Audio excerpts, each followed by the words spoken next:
नमस्कार. कोरोनाचा वाढता प्रादुर्भाव बघता बघता रुग्णांची संख्या दिवसेंदिवस वाढत असली तरी या कोरोनामुळे काही वेगळे साईड इफेक्ट्स देखील आता जाणवू लागलेले आहेत. पहिल्या लाटेमध्ये पाहिलं तर फक्त कोरोनाची लक्षणे आपल्याला रुग्णांवरती दिसत होती आणि या कोरोनातून रुग्ण बरा देखील होत होता.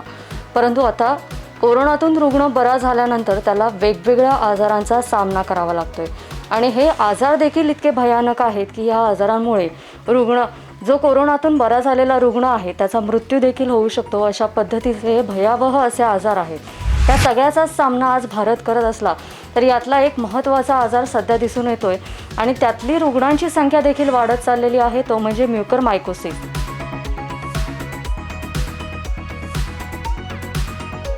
हा आजार नेमका काय आहे ह्याच विषयी आपण ह्या स्पेशल व्हिडिओमध्ये जाणून घेणार आहोत. तर सगळ्यात पहिल्यांदा आपण स्वागत करूया नेत्ररोग तज्ज्ञ डॉक्टर घोटणे सर यांचं. सर नमस्कार, तुमचं तरुण भारतमध्ये स्वागत. सरांकडनं आपण जाणून घेणार आहोत नेमकं म्युकरमायकोसिस हा आजार काय आहे. म्युकरमायकोसिस हा एक बुरशीचा आजार आहे. ॲक्च्युली हा आजार काही वर्ष आम्ही असे पेशंट बघतच असतो. म्हणजे हा आजार काय कोरोनापुरता मर्यादित नाही आहे. ज्याची इम्युनिटी कमी आहे, म्हणजे रोगप्रतिकारशक्ती कमी आहे, अनियंत्रित मधुमेह, कॅन्सरचा पेशंट, रिनल फेल्युअरचा पेशंट, केमोथेरपी चालू असलेला पेशंट किंवा बरीच वर्ष स्टेरॉईड चालू असलेला पेशंट, HIV इम्युनोसप्रेशन झालेला पेशंट, अशा पेशंट्समध्ये पूर्वी म्युकरमायकोसिसच्या केसेस बघितल्या जात होत्याच. नव्याने हल्ली आपल्याला कोरोनामध्ये सुद्धा म्युकरच्या केसेस आढळून येत आहेत. आपल्या भारतामध्ये ह्या दुसऱ्या लाटेत म्हणजे गेल्या 2-3 महिन्यात ह्या केसेस येत असल्या तरी जगभरात गेल्या मार्च 20मध्येच म्हणजे पहिल्या लाटेमध्येच अशा केसेस जगभरात आढळून आल्या होत्या. आपल्याकडंच याचा संसर्ग ह्या 2-3 महिन्यात सुरू झालेला आहे. ह्या 2-3 महिन्यामध्ये जरी हा संसर्ग सुरू झाला असला तरी आत्ता ह्या रुग्णांची संख्या देखील वाढत आहे. परंतु कोरोनातून बरे झालेल्या रुग्णांनाच हा आजार होतोय असं आपण पाहतोय. परंतु सर ह्याच्या आधी हा आजार दिसला होता का कधी. हां, कोरोनाच्या आधीसुद्धा मी आत्ता म्हटल्याप्रमाणे हा म्युकरमायकोसिस हा आजार एक्झिस्टिंग आहेच. हे इन्फेक्शन हे दुर्मिळ जरी असलं तरी अशा केसेस पूर्वी विशेषतः डायबिटीज, ज्यांना फार वर्षाचा डायबिटीस अनियंत्रित आहे किंवा जे इम्युनोसप्रेसिव्ह थेरपीवर आहेत अशा लोकांमध्ये आम्ही अधूनमधून केसेस बघत होतोच. पण गेल्या 2 महिन्यात काही केसेस म्युकरमायकोसिसच्या आढळून आलेल्या आहेत. कोविड झालेल्या पेशंटना किंवा कोविड चालू असतानासुद्धा काही पेशंटमध्ये हा आजार आढळून आलेला आहे. माझीच एक केस आत्ता सध्या अंडर ट्रीटमेंट आहे, ॲडमिट आहे. डोळा गेलेलाच आहे, आता जीव वाचवण्याचा प्रयत्न चालू आहे. कोल्हापुरात एका नामांकित डॉक्टरनासुद्धा हा आजार झालेला आहे. म्हणजे कोविड चालू असतानाच त्यांना म्युकरचा विकार झालेला आहे. तर आपण या आजाराची आता व्याप्ती बघतोय, म्हणजे दिवसेंदिवस हा आजार वाढत चाललेला आहे आणि अनेक रुग्ण यातनं आपले जीव देखील गमवत आहेत.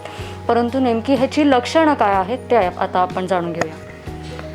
हल्ली आपल्याला असं दिसून येतं की कोविडमध्ये बरे झालेले पेशंट जे आहेत, विशेषतः ज्यांना मधुमेह आहे किंवा ज्यांनी बऱ्याच अंशी स्टिरॉइड्स घेतलेले आहेत, अशा पेशंटना साधारण महिन्यानंतर नाकातून सर्दी होणं, नाकातून म्हणजे गुन्हा फुटल्यासारखं रक्त गळणं, डोळे लाल होणं, पापणी जड होणं, डोळा बाहेर आल्यासारखं होणं, 2-2 दृष्टी म्हणजे डबल विजन ज्याला आपण डिप्लोपिया म्हणतो तशी दृष्टी येणं किंवा दृष्टी मंदावणं आणि एक बाजूचं डोकं, अर्धं डोकं प्रचंड ठणकणं, हे त्याचे लक्षणं आहेत. आणि ही लक्षणं दिसल्यानंतर असे पेशंट एकतर नेत्ररोग तज्ज्ञांकडे किंवा ENT सर्जनकडे जातात आणि ह्याच्यामध्ये म्युकरमायकोसिसची शंका त्या डॉक्टरनी बाळगणं हे फार महत्त्वाचं आहे. हा आजार जर मिस झाला पहिल्या म्हणजे व्हिजिटमध्येच तर हा फैलावायला वेळ लागत नाही.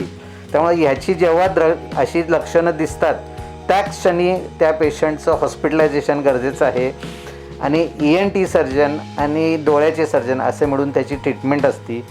ह्याच्या ट्रीटमेंटमध्ये काय आहे तर नेझल एंडोस्कोपी करून ती काळी जी बुरशी असते ती कोळशासारखी दिसते आपल्याला. तर नाकामध्ये जो वरचा म्युकस असतो त्या म्युकस लेअरला कोटिंग चढतं आणि सर्व सायनसेसमध्ये म्हणजे नाक, पॅरानेझल सायनसेस आणि ऑर्बिट म्हणजे डोळ्याचा जो हाडाचा भाग आहे ज्याच्या डोळा बसलेला असतो तिथं हा पसरतो आणि तिथून हा स्कल ऑफ द बेस म्हणजे मेंदूपर्यंत जाण्याचा पण धोका असतो. हा मेंदूपर्यंत जाण्यापूर्वी जर रोखला गेला तर त्याचं पसरणं थांबतं. त्यासाठी डेब्राइडमेंट करावी लागते, म्हणजे एंडोस्कोपिक सायनस डेब्राइडमेंट एकदा नव्हे दोनदा करावी लागते.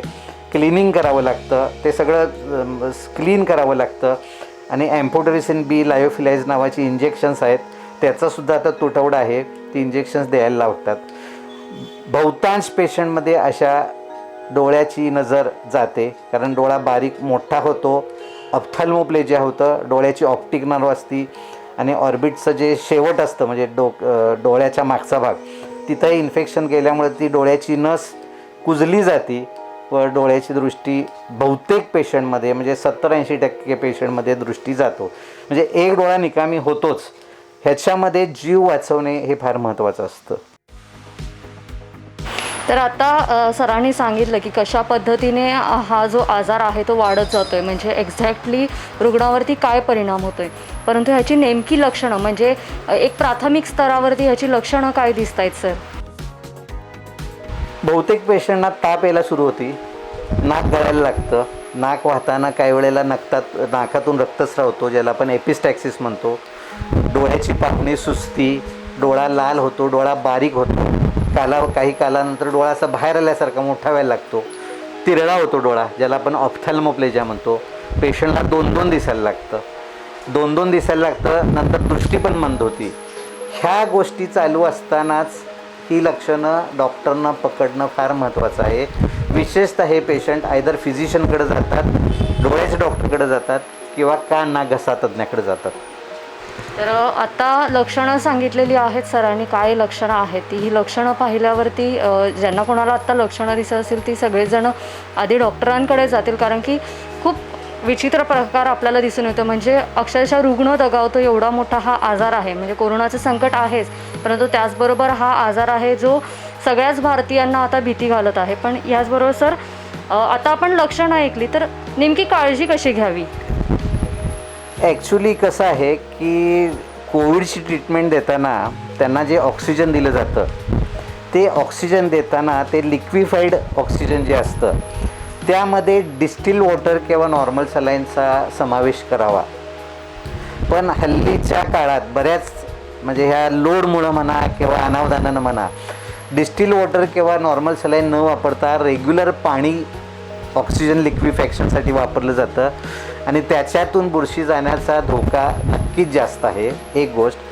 किंवा डायबिटीस पेशंटमध्ये वाजवीपेक्षा जास्त ऑक्सिजन दिलं गेलं किंवा स्टिरॉइड्स दिली गेली जास्त प्रमाणापेक्षा जास्त, ज्याच्यामुळे इम्युनिटी अजून खालावते आणि शुगर लेवल वाढते.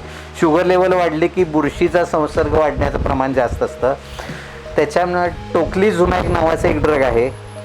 टोक्लिझुमॅब ड्रग हे सुद्धा काही अंशी जादा प्रमाणात वापरलं गेलं आहे, त्याच्यामुळे सुद्धा म्युकॉर्चा संसर्ग वाढतो असं लक्षात आलेलं आहे. ह्या गोष्टी जर टाळल्या गेल्या तर हा संसर्ग आपल्याला नक्कीच टाळता येईल. पोसोकोनाझॉल नावाचं एक ड्रग आहे, ते तोंडावाटे घ्यायचं, म्हणजे ओरल टॅबलेट आहे पोसोकोनाझॉलची. ती गोळी जर अशा पेशंटना आधीच चालू केली ॲज अ प्रोफिलॅक्टिक मेजर तर काही प्रमाणात म्युकरमायकोसिस आपण टाळू शकतो. म्हणजे आता सरांनी सांगितलं की काळजी कशा पद्धतीने घ्यायची, पण सर ह्याच्यामध्ये जर आपण पाहिलं तर विशेष काळजी कोणी घ्यायची आहे सर? म्हणजे सगळ्यात जास्त काळजी करण्याचं कोणाचं आहे तसं? वयस्कर वृद्ध लोक, डायबिटीस लोक, स्टिरॉइड ज्यांचं ऑलरेडी चालू होतं किंवा रिनल फेल्युअरचे लोक किंवा केमोथेरपी ज्यांना ऑलरेडी चालू आहे, अशांना कोरोना झालेला आहे, अशा पेशंटनी याची विशेष दक्षता घ्यायची आहे. याची वारंवार तपासणी करायची आहे. अशी बारीक सारीक कोणतीही लक्षण दिसली डोळ्याच्या बाबतीत किंवा नाकाच्या बाबतीत, म्हणजे सर्दी किंवा रक्त वाहणं नाकाद्वारे किंवा डोळा लाल होणे, डबल दिसणे, अंधत्व येणे किंवा डोळ्याला सूज येणे, अशी कुठलीही लक्षणं दिसली तर त्यांनी ताबडतोब त्या कन्सल्टंटकडे जाऊन ट्रीटमेंट चालू करणं गरजेचं आहे. सर तुम्ही आत्ता म्हटलात की डोळा लाल होणे किंवा सूज येणे, जर एक कोरोना पेशंट नसेल म्हणजे कोरोना झालेला नसेल तरी देखील आता उन्हाळा आहे, उष्णता आहे, त्याच्यामध्ये देखील ह्या आजाराची शक्यता जास्त आहे, म्हणजे ज्यांना कोरोना नाही आहे ती शक्यता फार कमी आहे. ॲक्च्युली कोरोनाशिवाय सुद्धा हा आजार पूर्वी येत दिसत होताच, पण ते कुठले पेशंट होते? डायबिटीस अनियंत्रित डायबिटीसवाले किंवा इम्युनोसप्रेशन ज्यांना थेरपी चालू आहे ते. रुटीन हेल्दी पेशंटमध्ये कोरोना असो किंवा नसो हे होण्याचं प्रमाण फार फार फारच कमी आहे. ह्याचबरोबर सर ह्याच्यावरती काही औषधोपचार वगैरे आहेत का? म्हणजे त्याच्यासाठी जसं कोरोनासाठी वेगवेगळे उपचार आता चालू आहेत कोरोना पेशंटवरती, त्या पद्धतीने ह्या नवीन आजारावरती काही औषधं आली आहेत का? आहेत औषधं याच्यावर. ॲक्च्युली लायोफिलाइज एम्फोटेरिसिन हे दिलं जातं. त्याच्यानंतर म्हणजे ॲक्च्युली ENT सर्जनचा ह्याच्यात फार रोल आहे. एंडोस्कोपिक डिब्राइडमेंट म्हणजे ते सगळं बुरशी काढावी लागते ती, आणि त्याच्यानंतर शिरेतली इंजेक्शन्स असतात एम्फोटेरिसिन बी, लायोफिलाइज एम्फोटेरिसिन बी, ही बरेच दिवस द्यावी लागतात. आणि त्याच्याबरोबरच बाजूचा जे काय बॅक्टेरियल इन्फेक्शन झालेलं आहे, सूज आलेली आहे डोळ्याभोवती वगैरे, त्याच्यासाठी अँटी इन्फ्लेमेटरी ड्रग्स वगैरे देऊन हे कमी करता येतं.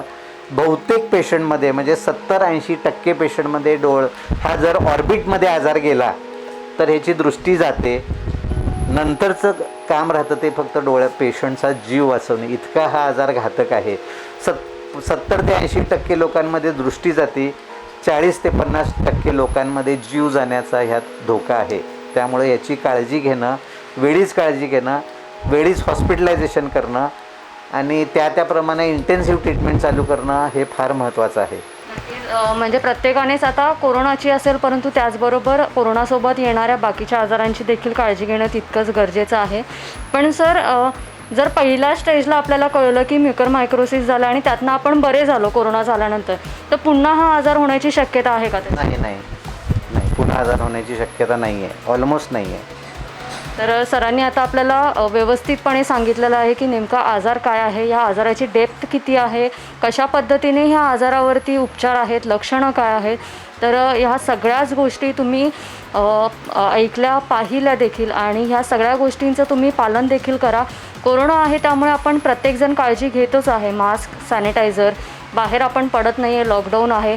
परंतु त्याचबरोबर तुम्ही कोरोनातनं बरे झाला असाल तर ह्या आजाराची संभाव्यता जास्त आहे. त्यामुळे तुम्ही आपल्या डोळ्यांची नक्की काळजी घ्या. त्याचबरोबर जर तुम्ही मधुमेहाचा पेशंट असाल, सरांनी जसं सांगितलं, त्यांना धोका जास्त आहे. त्यामुळे तुम्ही देखील महत्त्वाची म्हणजे खूप काळजी घेणं गरजेचं आहे. कारण ह्या आजारामध्ये आपण पाहिलं तर अनेक रुग्ण दगावलेले आपण पाहतो आहे आणि ही रुग्णसंख्या वाढत चाललेली आहे.